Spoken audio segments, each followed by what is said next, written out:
अमरीकी ईवानी नुमाइंदगान में करारदाद मंजूर की जाती है और उसके बाद पाकिस्तान के आम इंतखाबात की तहकीकात का मुतालबा किया जाता है और भारी अक्सरियत से इस करारदाद को मंजूर किया जाता है। सर, आपको क्या लगता है कि पीटीआई के लिए खुशखबरी है?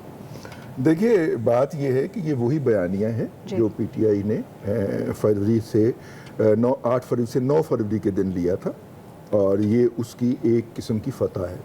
अब इसके 4 पहलू हैं, मुझे 1 मिनट दीजिएगा, मैं इस पे बात करना चाह रहा हूँ। सियासी हैं, दिफाई हैं, मालियाती हैं और सफारती। ठीक, पहले हम सफारती के ऊपर बात कर लें या सियासी के ऊपर बात कर लें। सियासी के ऊपर अगर हम बात करें तो पाकिस्तान की सियासत के अंदर अमेरिका फैक्टर जो बहुत अरसे तक मौसर रहा है और लेकिन उसके बाद चूँकि अमेरिका के मफादात इस इलाके के अंदर ख़त्म हो जाते हैं तो फिर हमें पता चलता है कि अमेरिका आहिस्ता आहिस्ता पीछे हट रहा है। लेकिन पाकिस्तान की बहुत सारी कुव्वतें उनको पीछे नहीं हटने दे रही। हम खींच खींच के उन्हें वापस लाते हैं। पोस्ट 9/11 के अंदर हम खींच के अमेरिकन को वापस लेके आए, ठीक है। उससे पहले 79 के अंदर हम खींच के अमेरिकन को वापस लेके आए।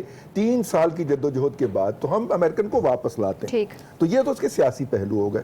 दूसरा दिफाई पहलू है। दिफाई पहलू के हवाले से दामन खाली नजर आता है। पाकिस्तान के अमेरिका के साथ जो ताल्लुकात हैं वो अब वो वाले नहीं हैं। पाकिस्तान का जो F-16 है वो ब्लॉक 40 से 70 के ऊपर एलिवेट नहीं हुआ जिस तरह के तुर्की का हो गया है। उन्होंने उसको इंप्रूव कर दिया, उसके अंदर नए गैजेट्स लगा दिए हैं। पाकिस्तान के F-16 को अभी तक पुराने लेवल के ऊपर रखा गया है और वादा करने के बावजूद भी, पैसे लेने के बावजूद भी अमेरिकन ने ये काम नहीं किया। पाकिस्तान की जो फ्यूचर टेक्नोलॉजीज हैं दिफा की, भले वो एयर की हों, भले लैंड की हों, भले जो हैं वो बहरी हों, तीनों की तीनों जो हैं उनकी हमें कन्वर्शन नजर आती है। चाइनीज एंड टर्किश हमारे मेन सप्लायर हो गए हैं। American are no more supplier, बल्कि वो सिर्फ उनके लिए हमें कुछ स्पेयर पार्ट्स चाहिए होते हैं जो माजी के अंदर वो चीजें हमें देते रहे हैं अफगान वॉर्स के लिए। एक बात। अच्छा, मालियाती हवाले से बात कर लें तो यस, अमेरिका अगर IMF के बोर्ड के ऊपर इन्फ्लुएंस कर ले तो पाकिस्तान के लिए जो IMF का नेक्स्ट पैकेज है वो सेल थ्रू करना मुमकिन नहीं रहेगा। अमेरिका के साथ पाकिस्तान के कोई ऐसे प्रोग्राम इस वक्त चल रहे हैं जिसके अगर वो धमकी दे के हमारी आर्म ट्विस्टिंग कर सकता है, एक्सेप्ट वन, नो। वो क्या प्रोग्राम है?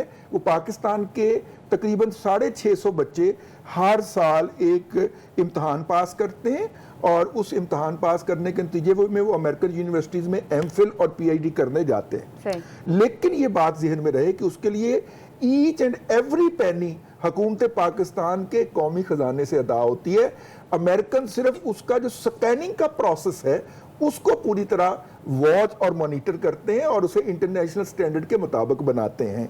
तो मेरा ख्याल है कि अमेरिका के पास इस वक्त वो टूथ नहीं है, वो इंस्ट्रूमेंट नहीं है जिसके जरिए वो पाकिस्तान से अपनी कोई बात मनवा सके।